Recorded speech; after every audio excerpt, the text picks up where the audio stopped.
உங்க நண்பர்கள்லாம் வரும்போது டக்குன்னு 2 நிமிஷத்துல பாப்கார்ன் பண்ணறதுக்கும் காலையில வச்ச சாதத்தை சுட பண்ணறதுக்கும் எல்லாத்துக்குமே நம்ம மைக்ரோவேவ் அவனை யூஸ் பண்றோம். கொஞ்சம் கொஞ்சமா எல்லார் வீட்லயும் மைக்ரோவேவ் அவனை வாங்க ஆரம்பிச்சிருக்காங்க.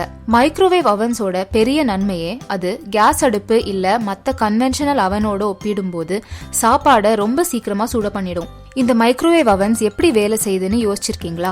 மைக்ரோவேவ் ஒரு மின்காந்த அலை, அதாவது electromagnetic wave. Electromagnetic ஸ்பெக்ட்ரம்ல பாத்தீங்கன்னா அது இன்ஃப்ராரெட் வேவுக்கும் ரேடியோ வேவுக்கும் நடுவுல இருக்கும். இதோட ஃப்ரீக்வன்சி 300 மெகாஹெர்ட்ஸ்ல இருந்து 300 கிகாஹெர்ட்ஸ்குள்ள இருக்கும். நம்ம மைக்ரோவேவ் அவன்ல யூஸ் பண்ற மைக்ரோவேவோட ஃப்ரீக்வன்சி 2.45 கிகாஹெர்ட்ஸ். இந்த ஃப்ரீக்வன்சில தான் மைக்ரோவேவ சாப்பாடு சீக்கிரமா உறிஞ்சுக்கும். இப்போ இந்த மைக்ரோவேவ் அவனுக்குள்ள என்ன இருக்குங்கறத பார்க்கலாம். மைக்ரோவேவ் அவன் உள்ள மேக்னட்ரான் ஒரு பாகம் இருக்கும். இதுதான் மின்சாரத்தை வச்சு மைக்ரோவேவை தயாரிக்குது. இந்த மேக்னட்ரானுக்கு மின்சாரத்தை அனுப்ப ஒரு டிரான்ஸ்ஃபார்மர் இருக்கும். அது வீட்ல இருக்கிற வோல்டேஜை எடுத்து 4000 வோல்ட்ஸ் இல்ல அதுக்கு மேல ஒரு வோல்டேஜா மாத்தும். இந்த வோல்டேஜை நம்ம மேக்னட்ரானுக்கு கொடுக்கும்போது மேக்னட்ரானோட நடுவுல இருக்கிற ஃபிலமெண்டோட வெப்பம் ஏறும். இந்த ஃபிலமெண்ட் சூடான உடனே அது எலக்ட்ரான்ஸை வெளியிடும். இந்த ஃபிலமெண்ட்டை சுத்தி பாசிட்டிவ் டெர்மினல், அதாவது ஆனோடு இருக்கும். அதுக்கு மேலையும் கீழையும் ரிங் மேக்னெட்டை வச்சிருப்பாங்க.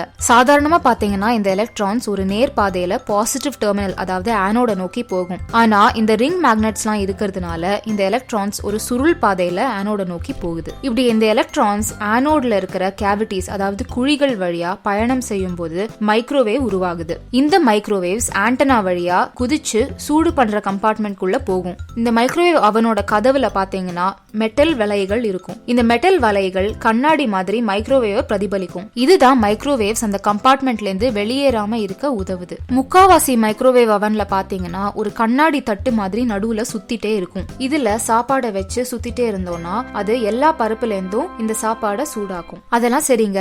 இப்ப மைக்ரோவேவ் சாப்பாடுல படுறதுனால அது எப்படி சூடாகுது? இந்த மைக்ரோவேவ் சாப்பாடுல பட்ட உடனே சாப்பாடுல இருக்கிற சர்க்கரைகள், கொழுப்பு மற்றும் தண்ணி மாலிக்யூல்ஸ்லாம் சுலபமா இதை உறிஞ்சுக்கும். இதை உறிஞ்ச உடனே இந்த தண்ணி மற்றும் சர்க்கரைகள்ல இருக்கிற மாலிக்யூல்ஸ் நல்லா வைப்ரேட் ஆக ஆரம்பிக்கும். இந்த வைப்ரேஷன்னால ஒரு வெப்பம் உருவாகி இந்த வெப்பம் தான் நம்ம சாப்பாடை சுட பண்ண வைக்குது. இப்போ மைக்ரோவேவ்ஸ்க்கும் சாதாரண ஓவன் இல்ல அடுப்புக்கும் என்ன வித்தியாசம்? இப்போ மைக்ரோவேவ்ஸ் பாத்தீங்கன்னா அது சாப்பாடுல இருக்கிற வாட்டர் மாலிக்யூல்ஸ் சூடு பண்ணுது. இதனால உள்ளேயும் வெளியிலயும் ஒரே மாதிரியான சூடு பரவும். ஆனா ஒரு அடுப்பு இல்ல ஓவன்ல பாத்தீங்கன்னா அது கண்டக்ஷன் வழியா முதல்ல சாப்பாடோட வெளிப்பக்கத்தை சூடு பண்ணி கொஞ்சம் கொஞ்சமா வெப்பம் உள்பக்கத்துல ஏறும். இதனாலதான் நீங்க மைக்ரோவேவ்ல எதையுமே வெளியில மட்டும் முறுமுறுன்னு ஆக்க முடியாது. மைக்ரோவேவ் அவனை நம்ம எல்லாருமே உபயோகிச்சாலும் அதுல நிறைய நல்லது கெட்டது இருக்குன்னு சொல்றாங்க. நீங்க மைக்ரோவேவ் அவனை உபயோகிக்கிறத பத்தி என்ன நினைக்கிறீங்கன்னு கமெண்ட்ஸ்ல ஷேர் பண்ணுங்க.